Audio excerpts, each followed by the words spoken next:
Hello, my friends. Happy New Year to you. I'm so excited to be back on TikTok Live. I'm just getting my outline because I lost her over here, so that's what I'm looking at.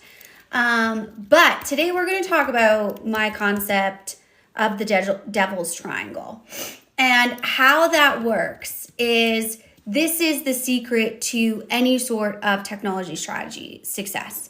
And it's really important to be able to have this sort of alignment or kind of the secret sauce when going into it. So here we call it the devil's triangle, and I'm going to kind of explain that to you and then map it out. And I thought, I was going through what do we want to do for this live, and how are we going to best utilize the budgets we have approved or really enact those strategies that we built in Q4.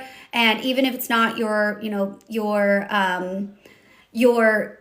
Q1 or whatever, we have a lot of different opportunities to kind of successfully activate these strategies. So that said, a few things I'm going to remind you of around this. Okay, it doesn't matter what I say, as always. It matters what's best for your business. So I invite you to pick and choose what makes sense for you. If you have specific questions, just DM me afterwards, and we can kind of talk through those. And you can, give me specific examples of what you're going through, because this is kind of a general overall best practice. Also, I just want to thank everyone for the likes and thank you for joining. It's always amazing to have this little kind of corner of the internet where we can talk about really nerdy things without pressure from leadership, without bias from vendors, without all of those different pieces. So I really appreciate you joining. I also invite you to share your insight as well, because as I just said, it doesn't matter what I say, right? It matters what's best for your business. And the point of my channel is just talking about those options, right? Just making sure that we understand, hey, this is what I got going on, and these are the pieces of that. I saw Trans-Siberian Orchestra Christmas concert last night. I love that. That's amazing. I'm sure that was incredible. And just to be clear, that's not what I'm doing here. So just lower your expectations significantly. No, I'm just joking. Okay, so when we're talking about kind of what is the devil's triangle. So the devil's triangle is something that we see in my work all the time in system architecture, right? That has three pillars or prongs around this triangle. And if one of those does not work, then we have a huge problem and a structural issue that makes our technology strategy, implementation, AI, all of those different things not successful at all. So 3 groups, 3 different realities, 3 different ways to do things. And those are always the pieces that we need to make sure that we're so aligned. So before I get to your questions, which I see in here, which I deeply appreciate, we just need to kind of define what those are for this conversation. So we've got the leadership tier, right? That's super important as a part of, I'm going to draw you. So we have the leadership tier that's huge in this triangle. And then we have IT, also huge. And then we have what we call the business, right? And we talk a lot on our channel here, and we talk a lot about that misalignment. So this is our little devil's triangle where we have leadership, IT, and the business. And the business, I just want to focus on, that's the end user, right? We're talking here to the people that are the actual operators of the system. And that piece is absolutely critical, often left out, but we need all 3 of these things to make any technology strategy work. That's just how this works. So let's define that. Let me get to your question here. Why is it common for leadership, IT, and the people doing the work to be disconnected? Well, a lot of times this really depends on, the basic structure of the organization. But a lot of times IT has a specific set of priorities that they're in charge of working on, right? They are always the ones that are kind of like the fix it, the save it, the, all of these different things. So they get really good at saying no. They're like, yeah, I'm not doing that. I'm we already have that, or things like that. And if we get to a culture where that's a common thing that they're saying to the business, then we're not solving problems. So the issue a lot of times is that VP of business systems, it's that CIO, it's those people that are not bringing that together at that leadership tip, at that leadership tier of the business. The CIO needs to be so involved in making sure that we're still aligned here, right? And bridging the gap between these two. If we have weak leaders, then that is a huge issue. If they cannot acknowledge their blind spots, all C-suite, if you have a C-suite or you have a VP in your title, you have blind spots in the organization. I don't care if you're the best, Tony Robbins of leadership, you still are not going to be able to see every area of the business. That doesn't mean that you're a shitty leader. That just means that you're a regular person that can't possibly have the same experience that everyone has on different levels of the organization. So you need to activate ways to actively listen to those people and kind of go out and understand their experience. So that's a huge piece of that. The visual is helpful, good. It's, it's so high tech over here. Why does IT often feel the need to defend its value instead of the business feeling it organically? A lot of times when it comes to that defensiveness, that's not necessarily an understanding of competence, right? It's kind of this signal of misalignment. So you don't see everything we do. The system has already failed. And IT has historically been kind of in this basement dweller situation where they're not a big piece of the business. They're very, very siloed. So it's not something that we often see IT kind of pulling up a seat at the table. In the modern business, right, that absolutely should be happening. And that's a big reason for that, because there's no technology strategy without operational representation, right? There's no alignment in meetings without shared accountability. And that's a big piece of this overall understanding. It lives at the intersections, right? But that is so much easier said than done. So I think the first thing for that leader is to have that ability to have that awareness of not all people know, what is going on in the organization all the time. When we look at kind of the IT's, misfiring, right? It's in their nature to look at the most technical options and get kind of lost in the details. That's why they're programmers or engineers, right? That's their job. But someone needs to be able to pull them up and be like, hey, this is actually what needs to be achieved as a business from a technical strategy. If they weren't down in making sure that all of the systems are coded correctly and all of the integrations are working, they wouldn't be doing their job. So a lot of times we can see IT as the naysayers, which they often are. They technically know what's possible. So it's so important to respect what they say. And as far as their recommendations, does that mean that they're allowed to say no all the time? No, but you can't just not listen to them and force them to do things. That's never going to be a good strategy. So let's see. These are such good questions. Thank you guys for new year, new great questions. Is the disconnect a reflection of poor leadership? I would say not necessarily, right? But poor leadership is not going to be able to, one, acknowledge there's a disconnect, right? And then two, do something about it. That's not going to feel like a hammer of like, you guys got to work together. You got to figure this out, right? That's a big piece of this understanding. Let's see. How do you address the disconnect between IT and operations? I mean, that's a good question.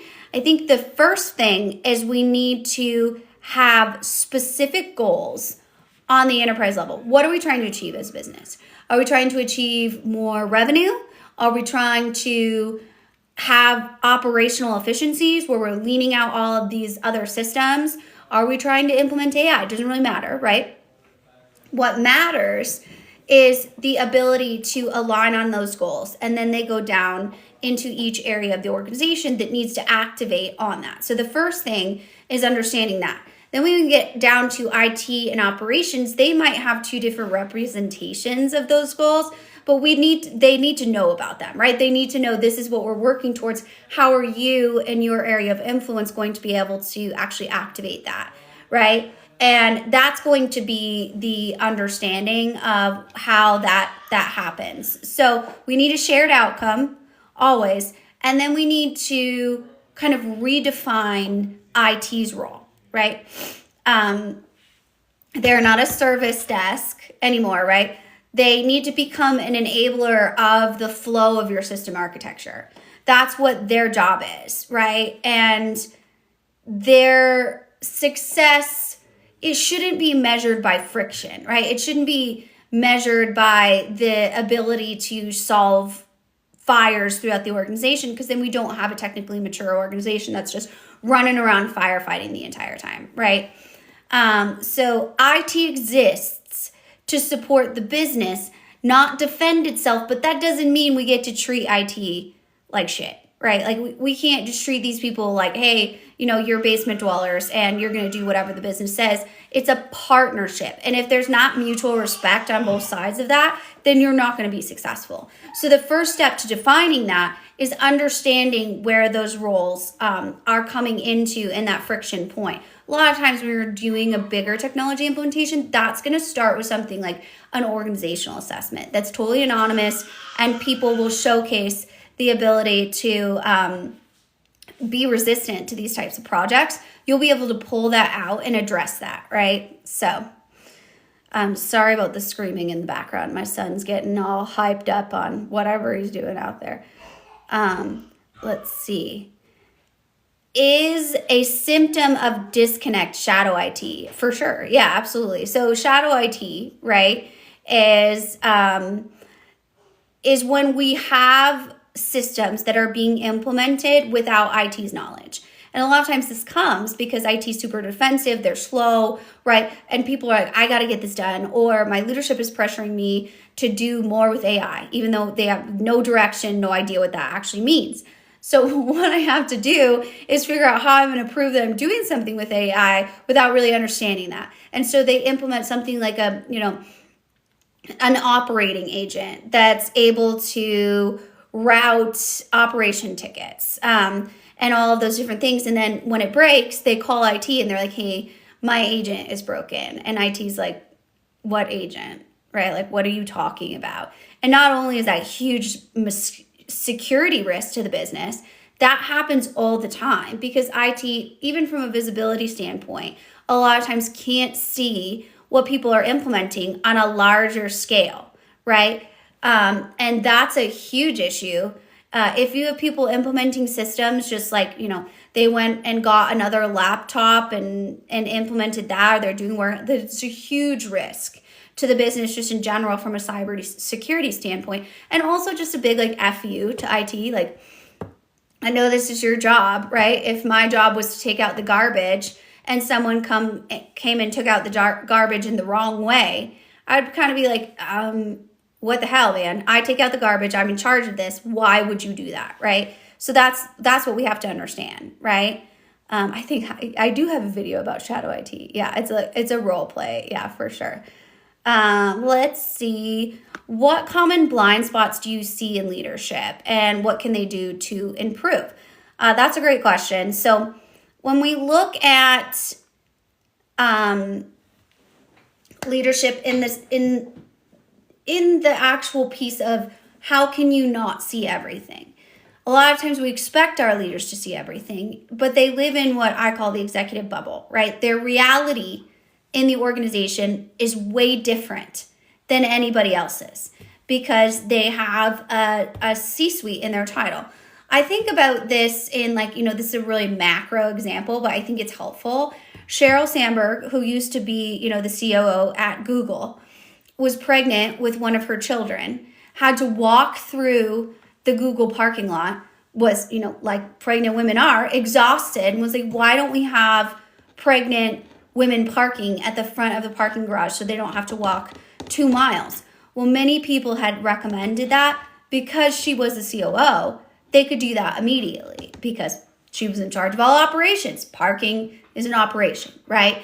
And so in that example, she was able to make that change because she was an executive. And that's what happens in a lot of these different pieces. Executives don't go through the same approval process, the same sort of piece. And a lot of times they're promoted because they were very good at being visible, right?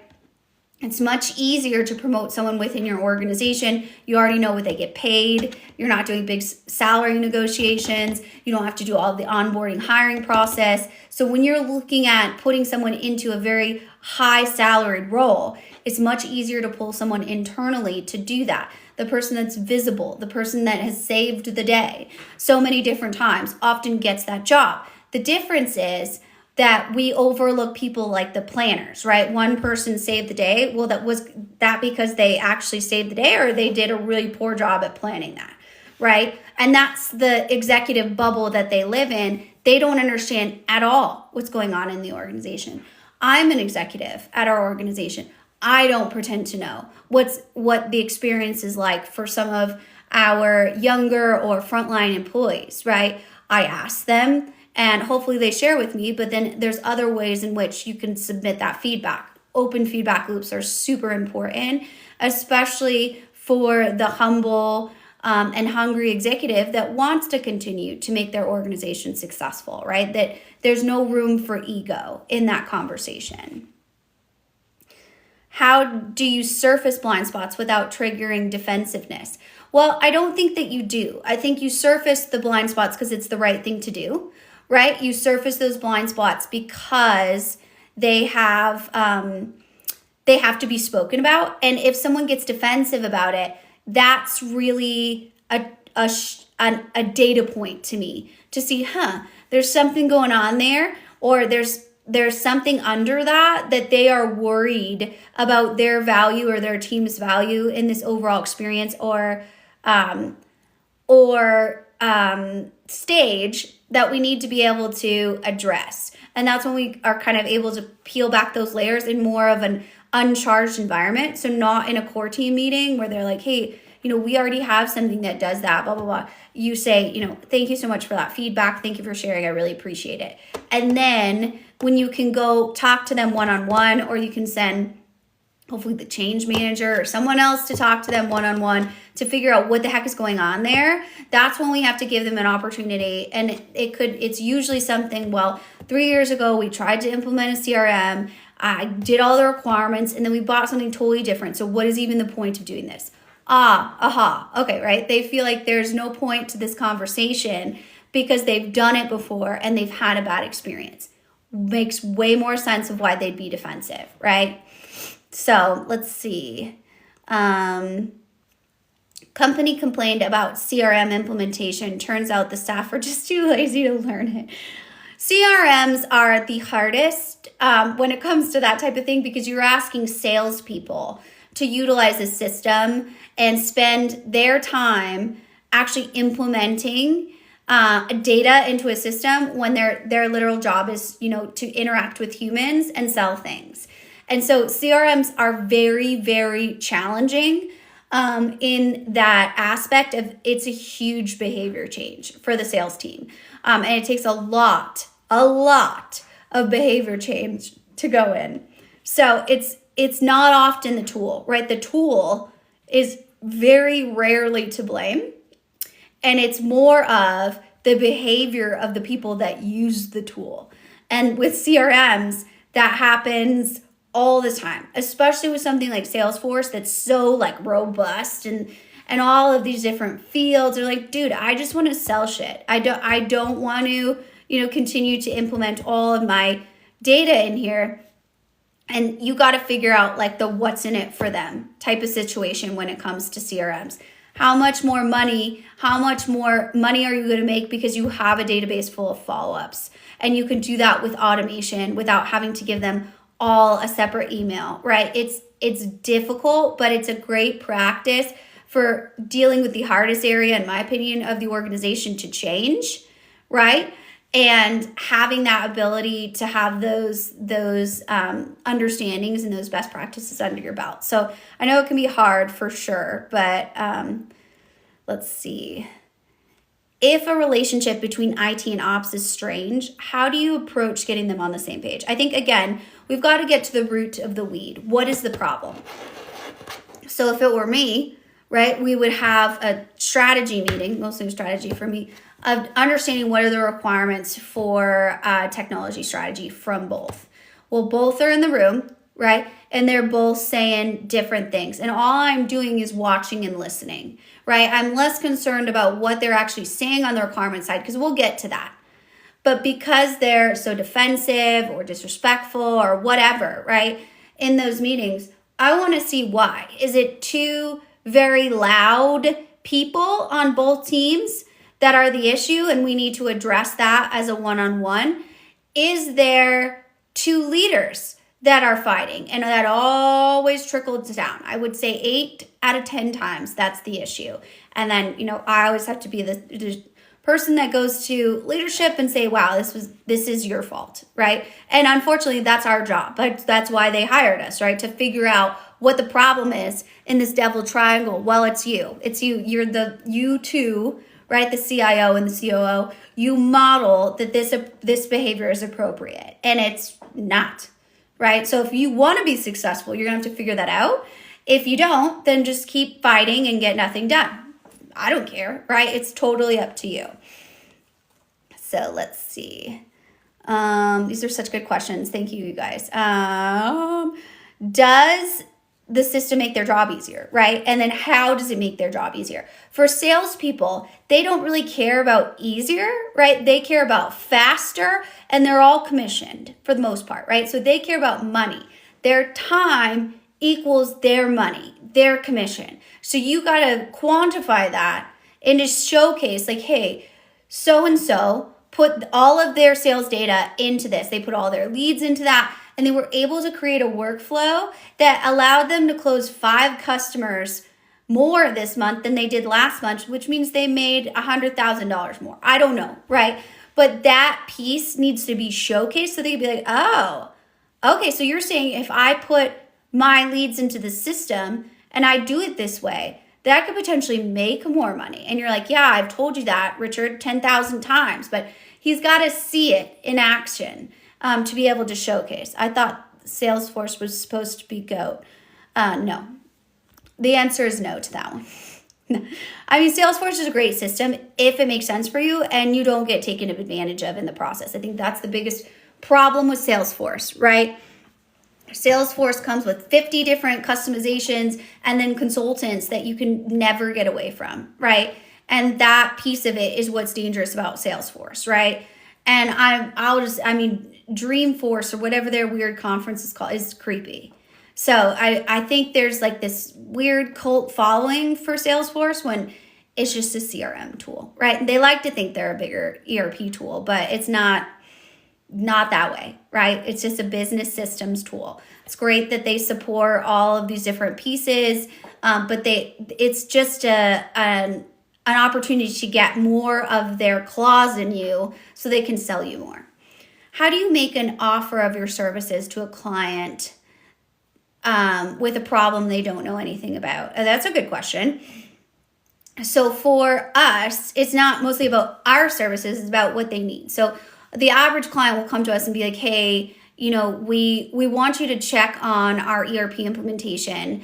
Oh, thank you. I'm so happy you're here live too. And I should say, I'm terrible at this, that we're going to go live every day this week at 1 p.m. Eastern time. So I hope you can be here since I haven't gone live in a little while. I just want to make sure I can get to all of your questions or, add any value that I can in these conversations.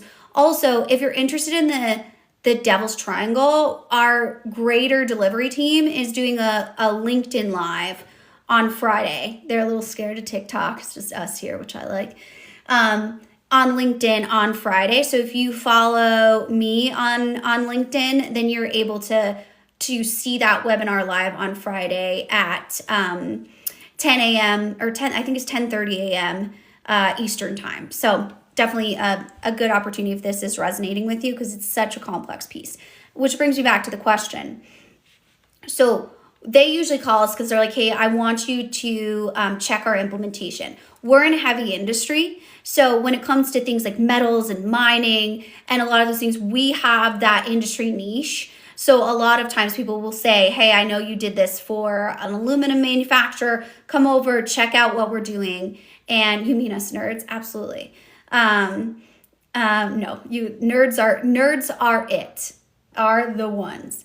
So we'll go in and we'll do an evaluation of like, how is this going? And a lot of times it's like, well, we've been implementing this ERP system for 3 years. And we're like, well, that probably should answer your question. What kind of, witchcraft are you doing for 3 years? That's a long ass time to implement an ERP system, especially because usually we're not looking at SAP S4HANA environments.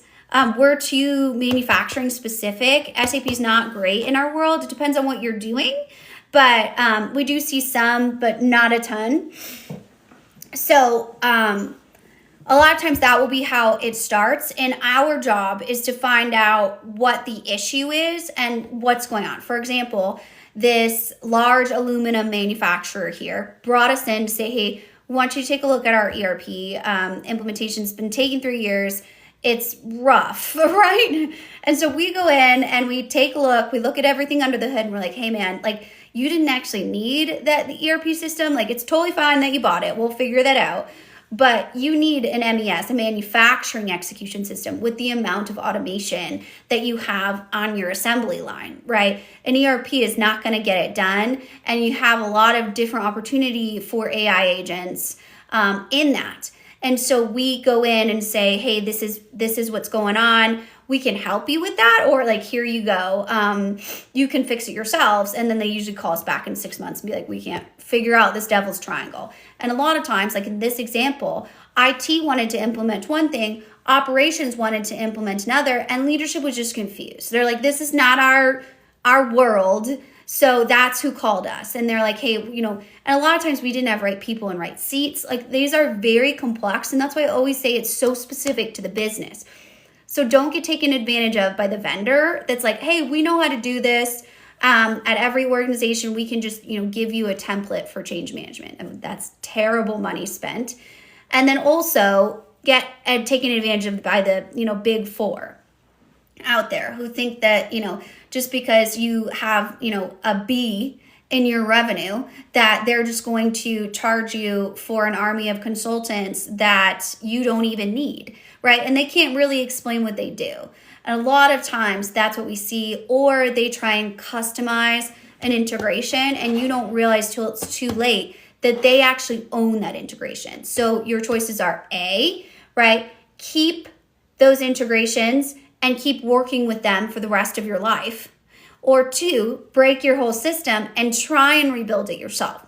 And that's where we see a lot of people go wrong. And hopefully, they work with a firm like ours, or build their own AI agents, which we help them do. So they have that ownership. But that's usually how we go in. So it's less driving our own value and more of like, what is the problem and what do they need? I also say like working well with others is a good, like if we have, sister firms around the world, like if you need like big tax work, like you're integrating a new point of sale system, but it's like a global point of sale, then you need to figure out like what the tax situation is. So we will call in our tax experts and be like, hey, can you come take a look at this? You guys are better at it than us. And they'll do that too if they have a $40 million dump truck. They're like, wait, we're tax people, right? You need to call Kyler and the confidential and see if you can figure that out. So that's usually how that works on our side. If you have specific questions, I'm happy to answer them. But thank you for the questions. A line on synergies, right? Did I say that? Oh, that's so funny. So going into how do you do that? Like what do you do to figure this out? So the first thing we're going to do is map the full system. And we need to map that process from end to end. A lot of times people will be like, I don't want to talk about the processes I do today because I need them fixed for tomorrow. And it's like, that's totally fine. Hear you. But we need to be able to know,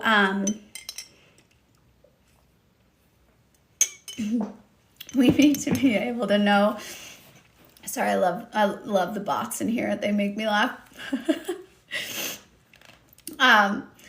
We need to be able to know where the architecture goes. Where are the gaps? Where is all of that visible? So that's the first thing we're going to do.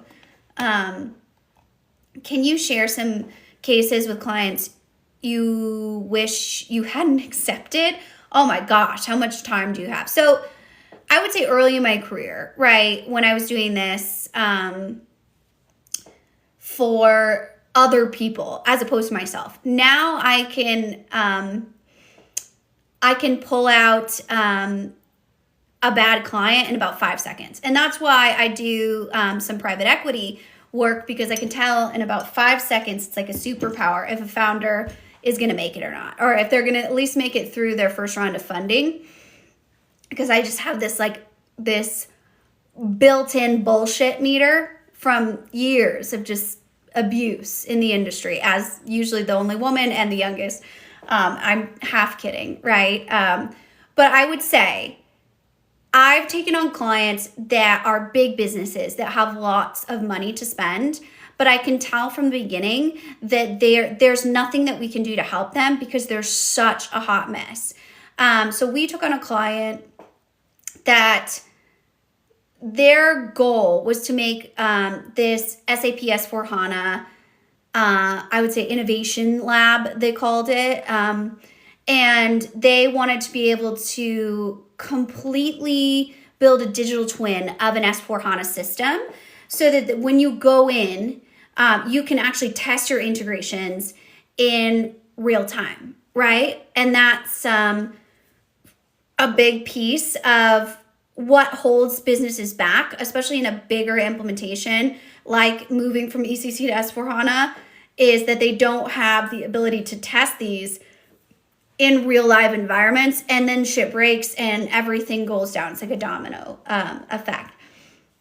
When we talk to these clients, I could tell that they couldn't explain to me what they were trying to do. And that's okay, right? Usually, many clients can't explain to us what they're trying to do because they don't know. And that's totally fine, but they have to be willing to listen to not only us, but each other in the organization. And it became incredibly clear that the two project stakeholders were poles apart, right? One was on the North Pole, one was on the South Pole, and they were not even close together.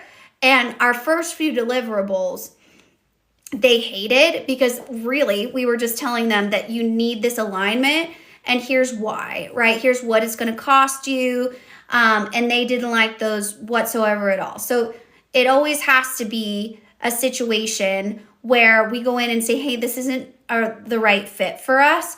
And now that, I own the consultancy, that's obviously much easier said than done. But I've worked for many that I will say the people I admire the most when I did agency work were the partners or the leaders that would easily fire clients for their team, right? And that's huge, right? When you go to bat for your people, they will show up for you, right? I had one partner fire a client because they were horrible to me. And I felt so bad. I was still in my 20s and I was like, hey, I lost this business for the firm. And the partner said, something that was so clear to me. He was like, Kyler, you are easy to defend. So if they're treating you like trash, that we're not working with them 100%. Like no questions asked. And that's a big piece about looking at the right firm. I think if you're in our industry, being in a niche area and not trying to be everything to everyone is very, very helpful, because you can really hone in on your craft, look at what you're good at, take care of your people, and hold high to your integrity. And that's just my experience. Again, happy to answer any specific questions. What's the difference between a client who wants to change and one who's ready for it? That is a big question. So I would say there's no client that's ready for change, right? Is there ever a time when you're ready to jump into an ice bath, right? But you might be like, oh yes, I'm going to do this. I got it. But you know it's going to be a little bit painful getting into that ice bath. You know probably there's benefits to it and you know reasons why. But when it comes to change, the changes that are the organizations that change best are the ones that go in with the mindset of like, this is going to be hard. Right? And I've got to, listen and adapt and know that it's not going to be perfect. The businesses I worry about are the ones that are doing like trust falls and kumbayas and like, tell me about your biggest trauma meetings where it's like, this is weird, you guys, and not authentic at all. Right? So we need to be able to know and be okay as a group that change is hard. And we're not going to be ready for everything. Absolutely not. There's going to be something in our technical implementation that goes wrong. And we have to be ready because we've done our testing scenarios, but no, we can't be ready for everything, right? And what happens in, that red line testing, that edge case testing, where things really, really go and get out of hand, what do we do in that? Do we panic? Do we lose it? No, obviously we have all of these different kind of guardrails. So also clients whose subordinates are minding the change, I'm leading. I think that's like half a question. Isn't the character count annoying in these things?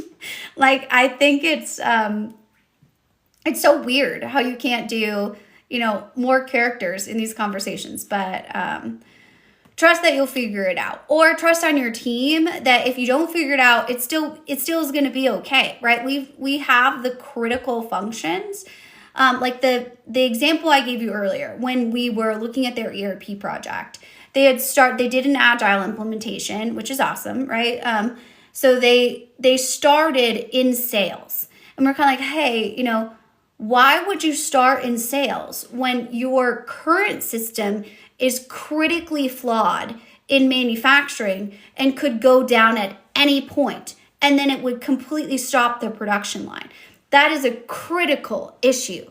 So if we're going to look at areas that we need to be able to monitor, we have to start with the areas that need the most help first and know that like this is the critical issues of the organization. We're going to start here, even if sales is really loud about how they want to be first and they picked this and blah, blah, blah. That's our job, right? Shared outcomes, shared ownership, shared accountability across those 3 points in the devil's triangle. And a lot of times that is a moving, living, breathing thing. How many times with anything, it could be technology, it could be anything that you do. Do you go to your leadership team, you get buy-in, you did a beautiful PowerPoint business pitch, you quantified things, you've been working on it for months, and they're like, awesome, yes, good job, go do. And you're like, yes, I did it, I got it, I'm gonna go execute it. And then 3 months later, because you got $1 million plus in budget for this project, they're here being like, why are we doing this again? And you're like, what do you mean? Like, I put together this PowerPoint for you 3 months ago. I took you through it, took you through the business case. It is something that alignment is not a destination. It is a journey, right? So any thoughts on access group software? Fast Track.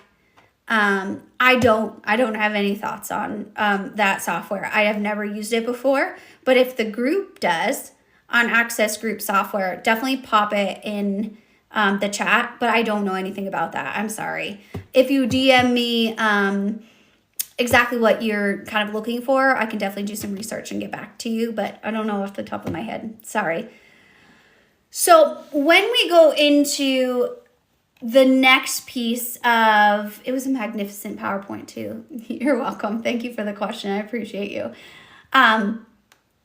We have to fix the triangle before any tools. And that's the rule. And that's what a lot of people don't like to hear from us is like, hey, we got to take care of this before you look at any tools because you don't understand what you want or you need.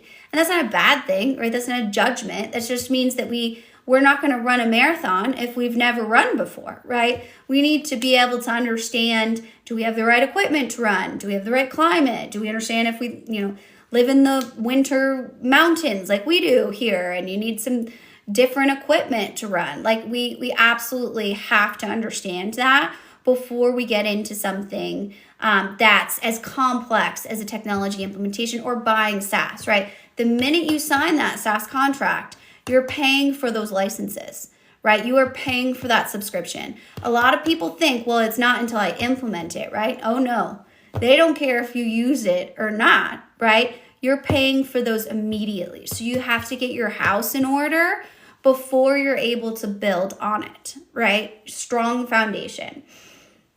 So it's almost like a technology purge before we go into that. No new tools, no new platforms, no new dashboards, right? We're taking a pause on all of those things until we can really get this devil's triangle in order. And no one can really slip on that, right? We need to be able to understand what IT's experience is, what operations experience is, and then make sure the leadership is still on board. Who is that executive sponsor? Who is in charge of constantly going back to the board and being like, here's what we did, right? The executive sponsor doesn't need to be on every status call, but they definitely need an idea of what's happening in the organization, right? And that piece is their job. They have to report back in to the board, or then we're going to start to get well, don't we already have this? Don't we already have an ERP system? And it's like, yeah, Richard, but it's 80 years old, just like you, right? And we have to be able to go forward as a business, especially if everybody's over here like, hey, we need AI, we need all this. Well, operations and IT are both going to oversee AI, right? And that's going to be a big piece of who is in charge of those strategies and who's in charge of looking at those. So fix the triangle, right, before the strategy is able to show up. Once those all are in aligned, and again, we're not going for perfection, we're going for progress. We're looking at, where's my little very high-tech board around here, right? Once we have leadership aligned, the business, and IT. And one piece that we forget about in this business piece, did you talk to the operators? You cannot build a system or choose a system if you don't know what the experience is of those frontline workers, right? So that's why I always say map the system, because you gotta talk to the people that actually use the system on a day-to-day basis. There's been so many times that I've seen a system implemented and it gets to the actual operator and they're like, we don't do that. Like, sorry, you spent all this money on the system, but that's not what we do here. And then they're like, and freak out around that. It's like, absolutely, you should freak out around that. How would you ever think that you could build a system that you have never talked to people that actually use the system? That is just wild to me. And that, a lot of times that is IT arrogance. Like, right, you got to get in there. If you're not willing to architect right by the operator, then there's nothing for you here, in my opinion, right? So let's see. Is automation or AI a bigger threat to people's jobs? I mean, I think it depends on the organization. I think it's not the threat that, the media or so-and-so on TikTok wants you to think it is, but it's important, as it's always been, to maintain your value in the organization. What do you do here? Can you explain it in under 60 seconds? Are you keeping track of the value you're adding? I think for automation, right, automation is rule-based. It's a replacing of a manual process that's completely rule-based. So if you had one person that is only sending invoices all day long, they just send invoices all day long, they just send invoices, then yeah, their job probably could be replaced with automation. But somebody needs to oversee that automation. So are you going to replace that job? Or are you going to move that person into more of an operator role where they're overseeing invoicing and accounts receivable? I don't know, right? That depends on what the leadership and operations and IT are looking at. But all of those choices have to be communicated to the employees if you don't want like a revolt on your hand. And that's where people get in trouble as they lie, right? We just saw Accenture lay off a bloated organization of 20,000 people because they're focusing on more AI and automation. It's like, what have you been doing for the last 20 years, right? What do you mean? Just say what you need to say, and the fact that you had too many people working for you, so you needed to cut that out. That's the thing that I think sends these shockwaves through the communities. Is there's these shock and awe headlines like Microsoft lays off 10,000 people because of AI, and it's like, yeah, well, they laid off their offshore team because they didn't need that support for that in as well. Does that still affect people's lives? Absolutely. Is that something that's, we shouldn't be focusing on? No, right? But it's something that you need to consider when being involved in an organization. Is how do you ensure that you're keeping track of your own value, right? That's your responsibility. That's how you get promoted, whether you're being replaced by AI or not. I'm in operations leadership in IT company, and I wish my co-founders would understand this all. Well, you can absolutely give me their number. I'll call them.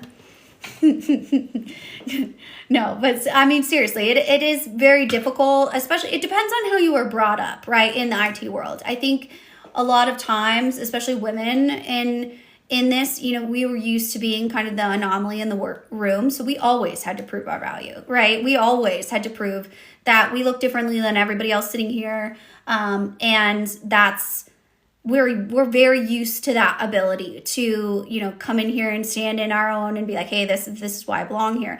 A lot of times, especially, I see this a lot now with AI founders. I'm actually doing a video after this about like AI agent specifically companies that I see popping up all over the place. And a lot of times, like I've had 30-minute calls where they can't tell me what they build on. Like, what do you make your AI agents on? What platform? Like, what are you trying to, well, we can, use whatever the client use. Okay, well, like, give me an example so I can kind of understand. Well, we are really still kind of in the Gen AI phase where we do an agent that sends automation emails. It's like, okay, well, that is not what we're looking for here, my friend. And that's fine. If that's what you do, just say, that's what I do, right? And that's the point of the transparency of this channel, is just say that, right? Just like Accenture. Say I had a too bloated organization for my bottom line, so I didn't lay off 20,000 people because of AI and automation. I've been focused on AI and automation for 20 years, right? I laid off these people because X, Y, and Z. And a lot of times we have the shareholder pressure in those conversations, and that we don't understand all of those different things. But I see that a lot with specifically AI founders of their just inability. They're very good business people, but they don't let the technical people take where the technical people need to speak, right? When you're working with AI, you need to be able to tell the client what you're building on, right? Or the partner, that's trying to sell you. You need to be able to tell those people what your offer is. You can't just sit here and skirt around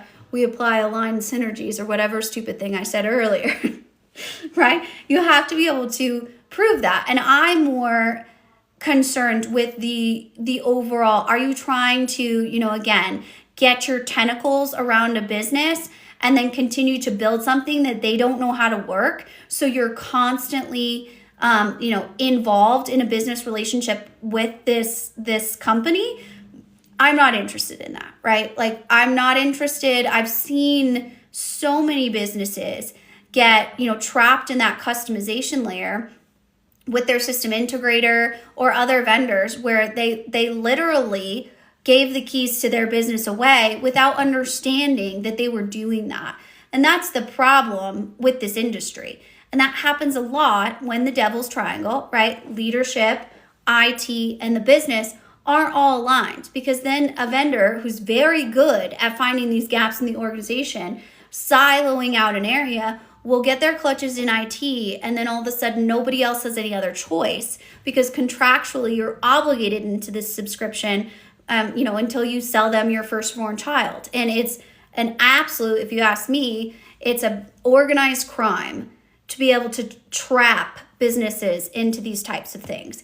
But of course, that's why I'm passionate about what I do, right? And that's why I'm passionate about this channel, is so that we can have these conversations openly to say, it's different for every single business. There's no right way for the same business. It doesn't matter what your neighbor's doing, doesn't matter what your mom's doing, doesn't matter all those different things. It matters, can you have the discipline and maturity to know what's actually going on in your multi-billion-dollar organization. And that's going to be the sign of a true leader, not someone that wears like cool shoes at the, Samsung, whatever rally they're doing right now that I saw live on TikTok, right?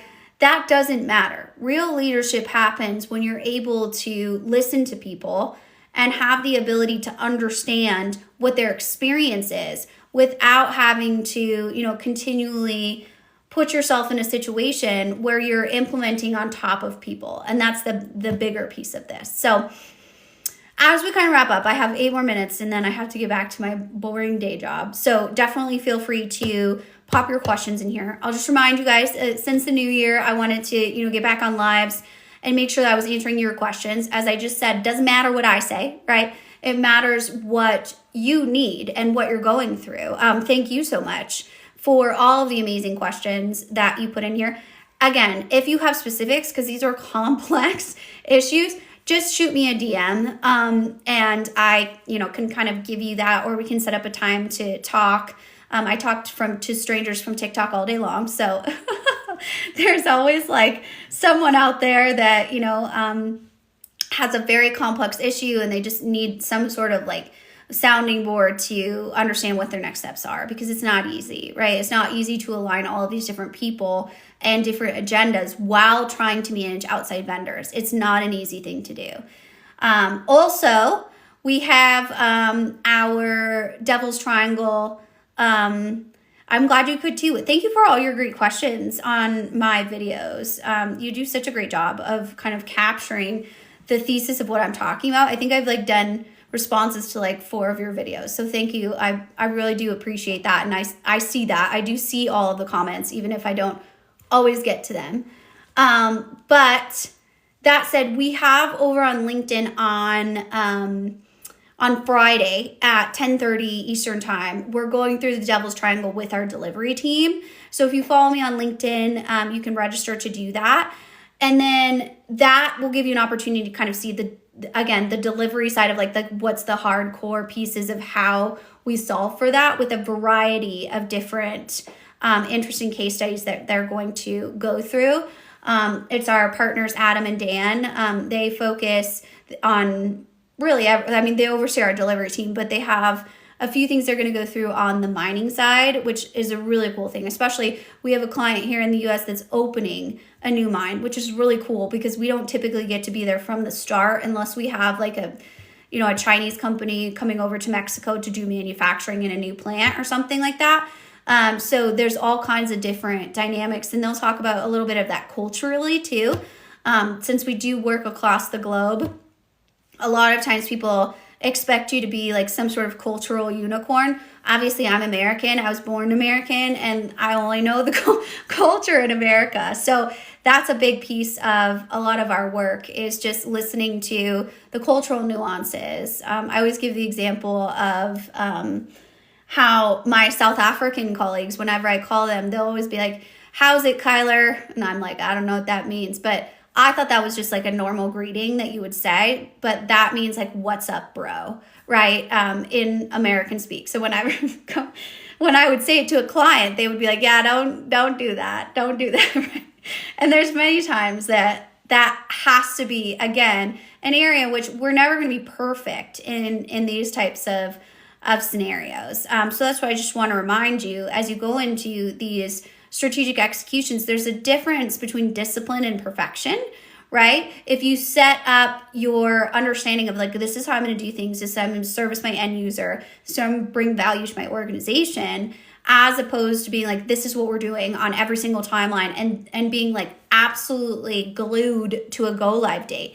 A go live date is completely made up until you go through the testing phase. You have no idea when you're going to go live until you could have like in a season, a quarter, right? But we cannot get obsessed. We have a client right now that's like 6 months. We have to have this done in 6 months.